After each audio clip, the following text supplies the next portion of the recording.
Hello বন্ধুরা, Emily কিচেনে সবাইকে স্বাগতম। আজকে আমি রান্না করব ঝিঙে আলু দিয়ে মাছ দিয়ে ঝাল ঝাল রান্না করব। এই যে লবণ, হলুদ, একটু লঙ্কার গুঁড়ো দিয়ে মাছটা মেখে নিয়েছি, এবার ভেজে নেব। আর ঝিঙে কেটে নিয়েছি, পেঁয়াজ কেটে নিয়েছি, যে মশলা লঙ্কা গুঁড়ো, ধনে গুঁড়ো, জিরে গুঁড়ো, একটুখানি সামান্য একটু সর্ষে গুঁড়ো, এবার মশলা বেটে নেব, একটু রসুন। এবার মাছটা ভেজে নেব। কড়াইতে তেল দিয়ে দিয়েছি, মাছটা ভেজে নেব। তেল গরম হয়ে গেছে, তুলে নেব। পেঁয়াজটা একটু ভেজে নেব,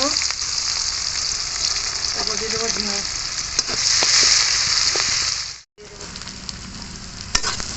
ঝিঙে দিয়ে একটু ভাজবো, এবার একটু হলুদ দিয়ে দেবো, লবণ দিয়ে দেবো। লবণটা পরে দেবো, কেননা জল বেরোবে। হলুদটা দিয়ে দিচ্ছি, পরিমাণ মতো হলুদ দিয়ে দিলাম। ঝিঙেটা তেলে একটু নেড়ে নিয়েছি, এই যে মশলাটা জল দিয়ে গুলে দিয়ে দিচ্ছি। সেখানে নেড়ে ছেড়ে এবার মশলার সাথে ঝিঙেটা কষে তারপরে অল্প করে একটু জল দেবো। মশলাটা একটু নেড়ে নিয়েছি, এবার অল্প একটু জল দিয়ে দেবো,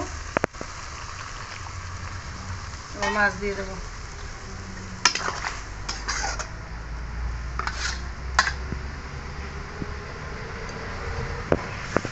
একটু জল দিয়ে দিচ্ছি, চালাটা ধুয়ে অল্প করে একটু লবণ দিয়ে দিচ্ছি, লবণ দেওয়া ছিল।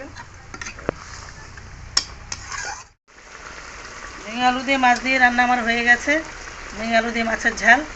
আশা করি আপনাদের ভালো লাগবে। যদি ভালো লেগে থাকে লাইক, কমেন্ট, শেয়ার করে আমার পাশে থাকবেন।